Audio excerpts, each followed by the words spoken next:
한눈에 보는 시장 들어가겠습니다. 한 번에 시장 진단부터 전략까지 세워볼 텐데요. 두 분 모시고 도움 말씀 들어보겠습니다. 인베스트자문의 인성희 고문, 주식회사 플래처 김덕호 대표 함께하겠습니다. 어서 오십시오.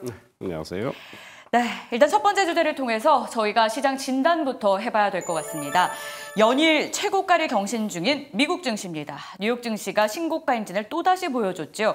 다우가 사상 처음으로 43,000선을 돌파했고 S&P 500 지수도 최고치를 마감하면서 장이 마무리가 됐는데요. 정말 부럽기도 하고요. 이 가시밭길을 걷고 있는 국내 증시를 어떻게 해석해야 되는지 돌파구는 정말 없는 건지 진단과 전략을 좀 세워보겠습니다. 고문님. 저는 정말 부럽다라는 말밖에 아직은 생각나지 않는 것 같아요. 고모님이 좀 이 부러움 뒤에 저희가 어떤 대책을 세워야 되는지 알려주시면 좋을 것 같은데요. 일단 다우가 이렇게 잘 가고 있는 배경부터 알아야 저희도 뭐 흉내라도 내볼 수 있지 않겠습니까? 미국 증시 강세 배경에 어떤 게 있었습니까? 아무래도 경제에 대한 자신감인 것 같아요. 왜냐하면 지금 미국이 금리를 이제 인하를 시작을 했고, 네. 그것도 이제 비컷으로 이제 했죠. 예상은 뭐 0.25 일단 마일드 스텝으로 갈 줄 알았더니 상당히 큰 폭으로 이제 경기를 인하했어요. 왜냐면 경기가 좀 문제가 좀 됐던 것 같아요. 인플레이션은 웬만큼 잡았는데 이제는 잡다 보니까 경기가 위축되지 않을까라는 쪽에서 걱정을 하다 보니까 미국이 비컷을 단행을 했거든요. 그러니까 그러다 보니까 실제로 보니까 경기가 그렇게 나쁘지 않다. 그러니까 최근 들어서 이제 다음 이제 11월에 또 하는 게 이제 비컷보다는 이제 한 0.25 정도 한 번 내지는 두 번 정도 내리지 않겠니까 경기가 생각보다 그렇게 나쁘지 않다는 걸, 그 실업률도 괜찮다, 여러 가지 상황들이 미국한테 상당히 호의적으로 지금 반응하고 있고, 그리고 또 어제 여론조사가 이제 해리스하고 트럼프하고 나왔는데 그동안 해리스가 이제 앞섰거든요. 근데 트럼프가 상당히 근접을 했고 거의 이제 박빙. 그러다 보니까 이제 증시는 트럼프 쪽에 좀 유리한 쪽으로 좀 보고 있거든요. 그래서 그러니까 트럼프가 유리하다기보다는 트럼프가 돼야 증시가 미국 증시는 올라간다 이런 개념을 갖고 있어요. 그러다 보니까 미국 증시가 트럼프의 그 상승세에 힘입은 게 아닌가 여러 가지 상황들이 좀 나오는 것 같아서 그러다 보니까 다우가 사상 최고치 43,000까지 지금 근접 가 있고 거기에 뭐 나스닥도 전 고점이 7월 11일 날 18,671인데 지금 18,500까지 올라오고 있고, 일단 특징적인 게 이제 S&P 500 지수 이게 이제 대형주들이 모인 거잖아요. 그래서 그런 쪽의 지수가 지금 5,859 사상 최고치를 갱신 중인데 미국의 그 경제 포털진 야후가 있는데 야후 경제에 있는데 거기서 새로운 용어를 하나 만드는 것 같아요. 그래서 화랑장 2.0이라는 얘기가 나오고 있어요. 그래서 경제가 미국 경제는 상당 기간 화랑 쪽으로, 그러니까 계속 좋은 쪽으로 진행될 것이다 이렇게 얘기를 하고 있기 때문에 그런 쪽에서는 상당히 좀 고무적이다 이렇게 봐야 될 것 같습니다. 결국엔 미국이 경제에 대한 자신감과 함께 증시를 이끌고 있다 이렇게 해석을 좀 해주셨고요.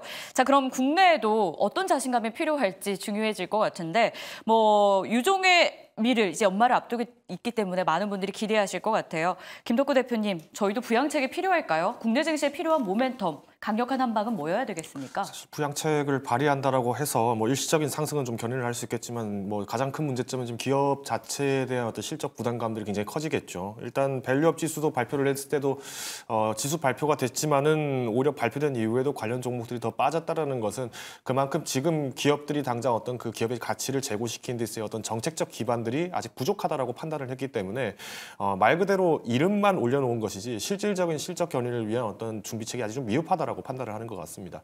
여기서 이제 자금 유동성을 좀 확보를 하기 위해서 이번에 이제 WGBI에도 마찬가지로 국채 이제 편입이 되면서 이제 해외에 있는 자금들을 좀 유치를 할 수 있다라는 것은 긍정적이라고 볼 수 있겠지만 근본적으로 지금 이제 정부에서는 여전히 이제 고금리 기조를 좀 아직까지는 좀 신중하게 판단을 하고 있는 것 같고요. 더군다나 지금 우리나라 같은 경우에는 수출을 많이 할 수밖에 없는 국가입니다. 근데 이번에 이제 연준 같은 경우에도 50bp의 금리 인하를 하고 나서 지금 일시적으로는 좀 금리 인하에 대해서 동결이 된 상황이긴 합니다만은 만일 이제 미국 경기가 지금처럼의 어떤 연착륙, 어느 정도 고용이 안정화되어 있는 상태에서 물가를 충분히 잡아가고 있는 상황, 그리고 이 텐션이 좀 오랜 기간 동안 유지가 되지 못한다라고 할 때는 연준은 또 과감하게 금리를 인하할 가능성이 크고요.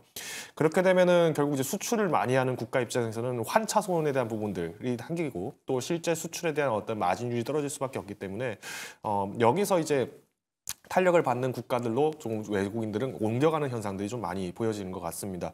아무래도 이제 일본 같은 경우에는 지금 이번에 이제 이시바 시게루 총리가 이제 당선이 되면서 굉장히 좀 많은 주목을 받고 있는데, 일본 같은 경우에는 이제 지금 계속 금리를 올리려 하는 모습들이 나오고 있죠. 그러다 보니까 여기서 이제 입장 자체를 좀 바꾸어서 전략을 본다라고 하면은 어떤 상품을 취하냐에 따라서 좀 투자에 대한 포트폴리오가 좀 많이 바뀔 것으로 보여집니다. 전반적으로 이제 국내 증시가 만약 상승을 하기 위한 트리거가 되기 위해서는 일단 뭐 경제적인 리스크도 아까 말씀드린 것처럼 이런 여러 가지 네. 요소들이 해소가 되겠지만, 당장 이제 38선 이북에 있는 북한에서도 어떤 안보적 위협들, 그리고 최근에 이제 대만과 중국 간의 어떤 갈등 부분들이 워낙 밀접하게 있다 보니까 실제로 이 전쟁 자체에 대한 공포감들을 먼저 맛봤던 유럽을 비롯한 미국 증시 같은 경우에는 좀 우회하려는 경향들이 많이 커지고 있다라고 이야기를 드리겠습니다. 경제 회복도 필요하겠지만 워낙 대외 변수에 취약한 국내 증시다 보니까 어쩌면 또 시간이 걸릴 수 있다, 받아들일 건 받아들이면서 그에 맞는 전략을 세워야 된다는 분석도 더해집니다. 수급 특징도 봐야 될 것 같은데요. 어제장 사실 상승 배경에는 외국인 투자자들이 삼성전자를 매수했고, 물론 막판에 좀 돌아서긴 했지만 매도 물량이 축소됐다라는 것만으로도 지수가 힘을 받을 수 있었다는 분석이 참 많이 나오고 있습니다. 하지만 오늘은 다시 매도 포지션을 취하고 있는 외국인 투자자들인데요. 고모님, 외국인의 매수 전환을 위해서 우리 시장에 필요한 건 어떤 게 있어야 되겠습니까? 지금 연초부터 생각을 하면 외국인은 아직까지 매수 우위예요. 근데 네, 최근 큰 3개월 동안 외국인이 지속적으로 좀 매도를 하고 있거든요. 그래서 최근에 3개월서 외국인 한 12주 정도 지금 매도를 하고, 거기에 이제 개인이 한 10조 정도 매수로 대응을 하고 있는데 주가는 계속 빠졌거든요. 연초 대비한다면 그렇다면 외국인은 최고로 한 24조까지 매수를 했다는 거예요. 현재 매수 잔고가 12조 3천이 나오기 때문에 지금 3개월 동안 12조를 또 매도했다 그러면은 연초 대비해서는 제일 많을 때 6월까지 기준으로 한다면 24조나 지금 매수를 했단 말이에요. 외국인은 그렇게 우리 시장을 좋게 보다가 최근 들어서 좀 많이 올랐다, 아니면은 좀 중국 증시가 이제 부양책으로 올라간다. 그리고 최근에 동남아 증시가 베트남을 시작해서 인도로 갔다가 최근에 태국으로 또 옮겨가고 있는 상황이거든요. 그러니까 그런 증시로 해서 지금 자금이 지금 외국 자금이 빠져나간 게 아닌가라는 쪽에서 생각을 한다면, 우리 증시는 외국인들의 매도가 동남아로 빠져나가고 거기에 빈자리를 개인이 메꿨지만 힘의 한계를 느끼고 주가는 고점에서 하락할 수밖에 없었고, 우리의 두 축인 반도체와 2차 전지가 하락하다 보니까 그런 현상이 벌어지지 않았나, 이렇게 지금 생각을 하고 있는 것 같아요. 근데 어차피 시장이 나아지려면은 외국인이 다시 돌아오든지, 아니면 기관이 그동안 꾸준하게 지금 연초부터 매도를 지금까지 하고 있거든요. 기관이 돌았든지 둘 중에 하나가 될 것 같아요. 왜냐하면 개인의 한계는 봤단 말이에요. 기관이 돌았으려면은 어떤 외부적인 상품, 자금이 들어와서 상품 구성이 늘어지든지, 아니면 자기 상품을 늘리든지 해야 되는데, 기관으로서는 쉽지 않을 것 같아요. 왜냐하면 현재 장세가 그렇게 강세로 갈 수 있는 장이 아니라고 판단을 하는 것 같아요. 그래서 지금 현재는 좀 답답한 상황인데, 돌파구는 분명히 있을 거고 분명히 보이는 것 같아요. 왜냐하면은 지금 그 삼성전자와 하이닉스의 시총이 두 개 합쳐서 18.5%예요. 그러니까 움직여 20% 이내 움직인단 말이에요. 근데 지금 지수가 많이 빠졌죠. 그리고 최근에 삼성전자, SK 하이닉스에 대한 기대감은 상당히 커요. 삼성전자는 여러 가지로 해서 조금 문제가 되지 않았나 하지만 상당히 기대감은 6만 원이 이제 하락하면서 상당히 저가 수준을 보이고 있단 말이에요. 그러니까 두 개가 지수와 연관된다 그러면은 우리 지수도 상승 쪽으로 간다면 과거에는 지수가 많이 올랐기 때문에 삼성전자와 하이닉스가 올라가기가 부담스러웠는데, 지금은 지수가 많이 빠졌기 때문에 그쪽이 올라간다 해도 크게 문제될 게 없단 말이에요. 우리 지수는 글로벌 증시 대비해서 상당히 저평가되어 있다는 측면에서 상당히 기대를 해볼 만하지 않은가. 그러니까 지수가 올라가면서 삼성전자와 하이닉스가 견인해 준다면은 상당히 긍정적으로 봐야 되는 시장이 아닌가, 글로벌 시장에 대비해서 그런 쪽에서 한번 기관과 외국인의 어떤 매수 상당히 기대해보고 기관의 여력이 크기 때문에 그쪽에 상당히 큰 기대를 좀 해보고 싶습니다. 좋습니다. 시장 전반적인 이야기를 나눠봤는데 참 부러운 내용들이 많은 미국 증시. 우리도 과연 따라갈 수 있을지 돌파구는 없을지 이야기를 들어봤는데요. 그런데 중요한 건 섹터 안에서도 부러운 섹터가 또 있다라는 겁니다. 두 번째 주제 보시죠. 반도체 이야기 안 할 수가 없습니다. 엔비디아가 140달러에 근접합니다.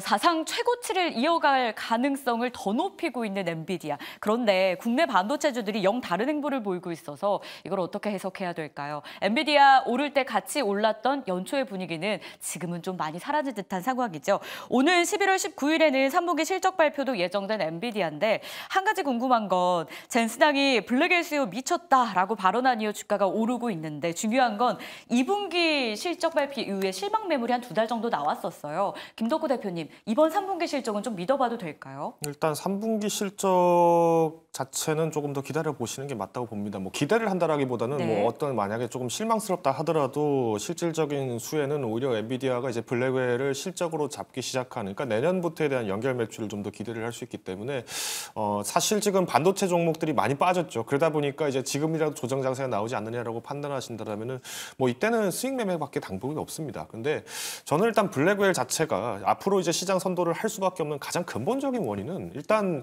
기존에 사용을 하던 이제 그레이스 하퍼 칩, 그리고 이제 B200 같은 경우에도 전력 소모량을 굉장히 이제 중요시 여겼는데 지금 블랙웰 같은 경우에는 B200과 비교를 했을 때 뭐 전력 소모량이 거의 절반 이상을 지금 감축을 시켰다라는 부분을 좀 말씀드린다면은 결국은 이제 필수 불가결의 요소입니다. 그래서 지금 사실 AI 투자라고 하는 부분에 있어서 이제 AI가 돈 먹는 하마다 이런 굉장히 좀 민망한 소리를 많이 듣죠. 근데 과거 이제 2020년도에 챗 GPT에서 이제 1시간 정도 이제 데이터 센터를 운영을 했을 때 들어갔던 전력이 미국의 한 가정이 120년치 쓸 전력을 1시간 만에 써버린 겁니다. 그러면 앞으로 우리가 AI 산업의 부분들을 계속 가속화하고 실제로 이런 소프트웨어 부분들이 좀 더 생활화로 체득이 된다라고 했을 때는 이 전력소 부분을 잡기 위해서라도 어쩔 수 없이 이 칩을 빨리 양산을 하는 부분이 필요합니다. 그런 점에서 봤을 때 안정적인 수요를 계속 보장을 할 수 있는 기업들을 빨리 찾아야 되는데 지금 이제 SK 하이닉스만 유독 독주가 되고 다른 기업들 같은 경우에 조금 아쉽다라고 하시는 분들이 계실 거예요.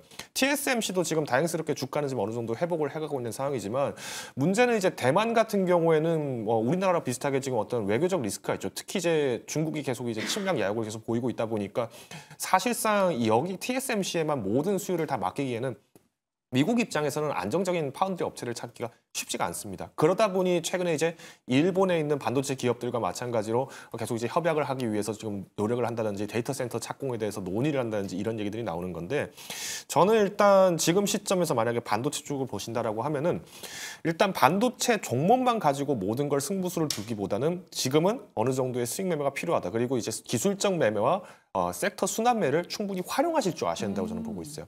아까 말씀드린 것처럼 전력 소모 부분들이 굉장히 이슈가 있는데 사실 이 HBM3가 잘 된다더라, 블랙웰이 잘 된다는 얘기가 나오면요. 또 며칠 뒤에 또 전력 전선주 또 얘기 나와요.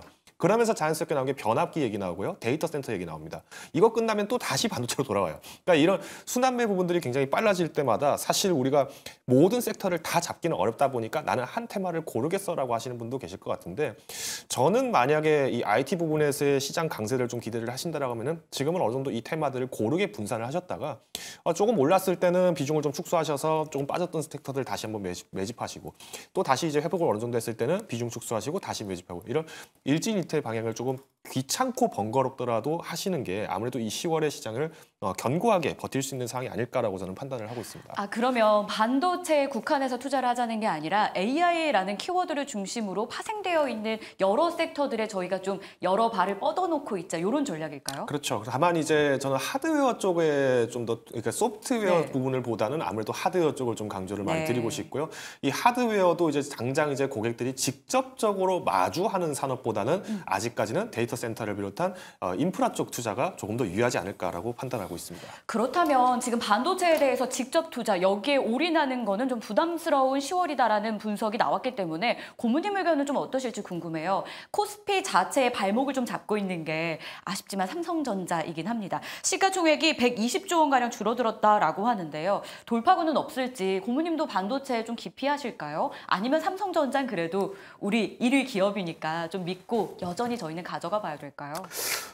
반도체는 지금은 이제 들어가야 될 때인 것 같아요. 네. 왜냐하면은 지금 엔비디아가 뭐 사상 최고치를 나타내고 시총이 지금 거의 1위와 차이가 1천억 달러밖에 안 되거든요. 애플이 지금 3.5조 달러인데 엔비디아 3조 4조 달러까지 갔단 말이에요. 그러니까 과거에 거의 뭐 한 5천억 달러 이상 나오던 그 차이가 지금 엔비디아가 이제 거의 뭐 내년 초 되면은 아마 애플을 따라잡지 않을까라고까지 시총 1위 기업으로 올랐지 않을까라고 하고 있고, TSMC 같은 것도 시총이 8위에서 7위로 올라갔단 말이에요. 지금 거의 1조 달러예요. 근데 거기에 비해서 삼성전자하고 하이닉스를 본다 그러면은 상당히 좀 낮은 상황이거든요. 현재 삼성전자 시총이 우리나라 국가 예산하고 거의 맞먹을 정도로 한 500조 이상 넘어갔다가 최근에 뭐 360조까지 거의 120조 정도 지금 떨어진 걸로 나오고 있고, 그런 상황인데, 이런 상황들이 계속 지속되겠느냐? 엔비디아는 그렇게 화랑이고 AI 칩과 블랙웰과 관련돼서 상당히 좋게 나가고 있는 상황이고, TSMC 같은 것도 3분기 실적이 예상치보다 크게 나올 것으로 예상이 되고 한 36% 정도 증가할 것으로 예상이 되고 있거든요. 그러니까 그런 어떤 해외 그 반도체 관련 양축이 이렇게 강하게 올라가는데, 우리나라의 양축은 좀 SK는 예외로 치더라도 삼성전자는 상당히 좀 불안하게 좀 나오고 있단 말이에요. 실적은 그런 대로 나오고 있지만, 그래서 그런 쪽에서 본다 그러면은 저는 지금 삼성전자, 그러니까 반도체를 사고 싶은데 과거에는 지수가 올라서 삼성전자를 꺼렸다면은 꺼린 상태에서 최근에 보면은 반도체가 주변주로 이제 그 부품주나 주변주, 전고주, 후군주로 확산되고 있어요. 최근에 대표적으로 한미 반도체라든지 제주 반도체, 그다음에 HPSP, 그다음에 뭐 그런 쪽으로 지금 반도체 그 저변주를 확대를 하고 있거든요. 그러니까 삼성전자를 사고 싶은데 그게 안 오르니까 주위에 있는 주변주를 지금 사고 있다는 그런 양상이. 그렇다면 조만간 삼성전자는 바닥을 치고 올라가는데 아무래도 내려올 때 워낙 물량 부담을 받았기 때문에 올라가기는 쉽지 않을 것 같아서 저는 계속적으로 말씀드리지만은 지금 올라갈 때는 삼성전자보다는 하이닉스 상당히 빠를 거다라는 생각을 어쩔 수 없게 만드는 상황인데, 하여튼 삼성전자에 대한 기대보다는 하이닉스에 대한 어떤 기대가 좀 큰 건 사실이다. 하지만 전체적으로 바닥을 치는 상황이고 그 주변주가 올라가기 때문에 곧 그런 거에 대한 그 삼성전자에 대한 기대감은 좀 바닥권에서의 올 상승세는 좀 기대해 봐야 되지 않겠나 이렇게 생각하고 있습니다. 네, 고모님 의견은 지금부터 반도체 좀 매수해야 된다라는 조언을 더해 주셨는데요. 자, 일단 이번 주에 TSMC 실적 이야기를 언급해 주셨기 때문에 김덕구 대표님 의견도 좀 들어보겠습니다. 시총 1조 달러를 앞두고 있는 상황입니다. 호실적도 기대되고 있는데 삼성전자의 격차가 더 벌어지는 걸 우리가 확인하면서 관련주들이 위축되는 시간이 될까요? 아니면 오히려 훈풍을 받으면서 업황 개선 기대감으로 연결이 될까요? 일단 삼성전자는 뭐 지금 상황에서 판단을 하실 때 당연히 이제 가전 부문 수요와 그리고 모바일, 그러니까 이 부분까지도 좀 확장을 해서 보셔야 됩니다. 그러니까 반도체만 보고 삼성전자를 접근하면은 저는 아직까지 좀 긍정적이라고 볼 수 있을 것 같은데, 문제는 가전 부분들이 아직까지 좀 발목을 잡고 있고요. 특히 이제 미국 경기가 좀 호조가 되고 있다라고 얘기는 하지만 아직까지는 경착륙이냐 연착륙이냐를 가지고 지금 저울질을 하는 상황이기 때문에 오히려 삼성전자를 반도체 때문에 샀다라고 얘기를 하신다면 차라리 반도체 쪽에 투자를 하신다. 저는 SK 하이닉스를 조금 더 눈여겨보시는 게 바람직하지 않나라고 판단을 하고 있습니다. 네, 이렇게 해서 반도체에 대한 전략, 전망 함께 제시 도와드렸습니다. 자, 실시간으로 시장 점검하고 있고요. 한눈에 시장을 확인할 수 있도록 도움드리고 있는데요. 이제 마지막 주제만을 남겨두고 있습니다. 오늘장 안에서 여러 테마들이 움직입니다만 굵직한 이 섹터의 움직임 다들 주목하고 계시죠. 조선주입니다. 증권가에서 목표 주가를 상향하고 있다라는 소식이 곳곳에서 들려오고요. HD 현대중공업과 HD 한국조선해양이 3,400억 원대 규모의 선박수주 소식을 전한 것도 훈풍이 되고 있습니다. 자, 전략 들어봐야 될 것 같은데요. 고모님 최근 행보하던 조선주예요. 여기에 또 반도체, 제약바이오, 2차 전지 등 우리가 흔히 주도주로 알고 있던 섹터들이 올라오면서 들어갈 자리가 좀 없었다라는 느낌도 한 2달간 받았는데요. 조선주 설 자리 다시 찾을 수 있을까요? 저는 뭐 올해 연말까지는 계속 좋을 것으로 봐요. 워낙 실적이 잘 나오고 네. 있거든요. 실적도 좋아지고 외국인들은 꾸준히 지금 매수를 하고 있어요. 그렇다면 현재 주가가 여기서 머물 것 같지는 않다라는 생각이고, 조선주가 최근에 좀 횡보를 보이는 거는 아무래도 전체 시장 분위기인 것 같아요. 분위기가 상당히 좀 우리 시장 자체가 계속 길을 못 피다 보니까 어느 돌파구가 장중에 그냥 어떤 섹터, 조그만 섹터 위주로 좀 튀는 그런 현상이거든요. 그래서 그런 거에 비해 본다면은 조선 관련주들은 상당히 꾸준하게 좀 상승하고 있다. 그러니까 아주 그냥 튀는 맛이 강하진 않지만은 빠질 때도 이렇게 하락을 하지 않고 오를 때도 서서히 올라가는 그런 양상이다. 근데 오늘 같은 경우 좀 강하게 올라가는 모습에서 전체적으로 시장 분위기와 다르게 상당히 강세를 보이고 있다라는 쪽에서 조선주의 섹터는 연말까지 계속 지속적으로 봐야 되지 않겠나 이렇게 생각을 합니다. 연말까지 계속 갈 것이다라는 분석. 하지만 일각에서는 작년 말에 비해서 올해 이미 20%가량 올랐기 때문에 연말에 수익을 낼 수 있을지 의구심도 공존을 합니다. 오히려 내년을 좀 노려야 되지 않나라는 분석도 있는데 김덕호 대표님 의견 어떠세요? 조선주요. 일단 가지고 계신 분들은 좀 보유를 하시는 게 맞지 않나라고 판단하고 있습니다. 오히려 네. 성급하게 매도를 하시기보다 정말 내년을 기다리신다라면은 뭐 지금은 조금 가지고 모아 가셔야 된다라고 저는 말씀을 드리고 싶은데 그 원인도 간단합니다.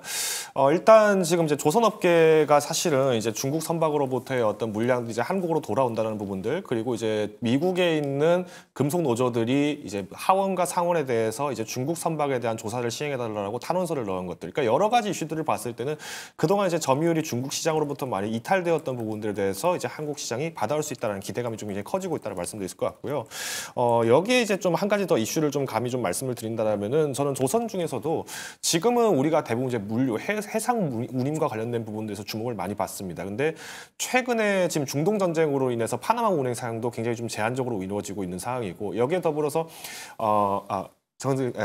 수에즈 운하입니다. 전해드리겠습니다. 수에즈 운하 사용도 지금 제한이 되고 있는 상황이고, 지금 미대륙 같은 경우에 파나마 운하가 마찬가지로 지금 가뭄으로 인해서 지금 제한이 되고 있는 상황입니다. 그러다 보니까 오히려 가뭄 같은 경우 이제 기상 이후로 이제 나타나는 문제다 보니 이제 지금 수원을 어디서 끌어오냐가 굉장히 문제가 되고 있는데, 임시 방편으로 지금 호수에 있는 수원을 끌어서 수에즈 운하를 정상화시키겠다라는 게 지금 얘기가 나왔어요.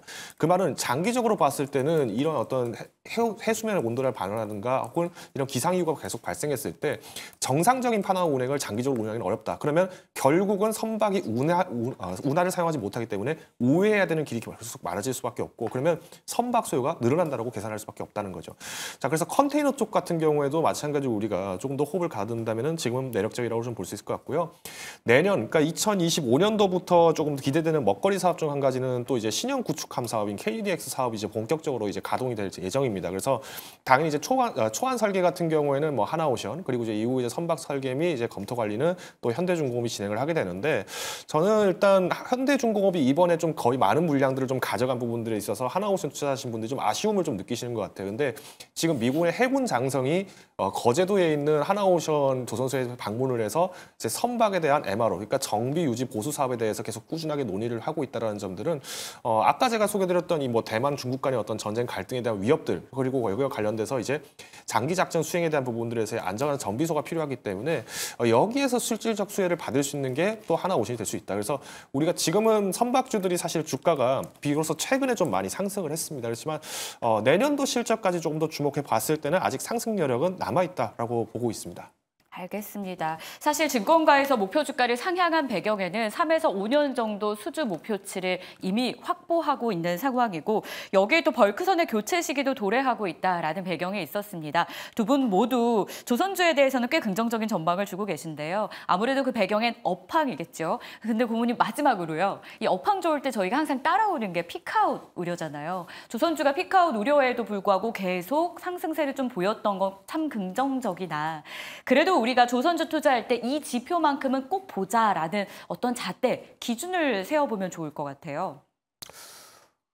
조선주 상당히 좋게 지금 보고 있고 여러 가지 상황들이 나쁘지 않은데 지금 수주율은 좀 떨어지고 있어요. 우리가 중국 우리 수주율이 우리가 중국이 한 60%를 좀 넘어가고 있는 것으로 보이고 우리 수주율이 한 30% 좀 이하로 지금 떨어지는 상황이거든요. 그래서 그런 거에 조금 좀 우려가 없지 않아 있을 수밖에 없는 것 같아요. 그래서 그 조선 수주율을 좀 높여야 되는데 아무래도 그 여러 가지 그 상황들이 중국의 강세 때문에 만만치 않을 것 같다라는 생각을 할 수밖에 없고 그렇다면은 우리가 지금 조선업 업황을 상당히 좋게 보는 건 사실인데 그게 계속적으로 진행될 수 있을지 우리가 어떤 그 어느 시점에서 피크아웃을 나가야 될지 그거는 네. 좀 신경을 좀 써야 되는데 뭐 아무래도 이쪽만 혼자 계속 오를 수는 없거든요. 그래서 일단 선반영된 분위기가 없지 않아 있기 때문에 연말까지는 저는 가능성을 보는데 내년은 글쎄 계속 진행될지 아무래도 우리가 그 중국에 비해서 약간 좀 그 수익이 계속 밀리고 있는 그런 상황이라면은 내년은 다시 한번 올해 말까지 한번 신경을 써보고 내년에 또 다시 뭐 새로운 시각으로 또 봐야 되지 않겠나 이렇게 생각을 합니다. 네, 이렇게 해서 시장 한눈에 보는 전략들 10시 반 구간까지 실시간으로 대응해야 되는 그런 주제들을 잡고 도움 말씀을 드렸습니다. 한눈에 보는 시장은 여기서 마무리하지만 저희는 시장을 실시간으로 대응할 수 있는 전략들을 계속 이어가고 있죠. 현 구간에서 외국인 투자자들은 여전히 매도, 코스피, 코스닥 모두 팔졌습니다. 하지만 기관과 개인이 이 물량을 받아내고 있는데요. 이 흐름 조금 더 깊이 있게 들어가 봐야겠죠. 수급의 참견으로 이어지겠습니다.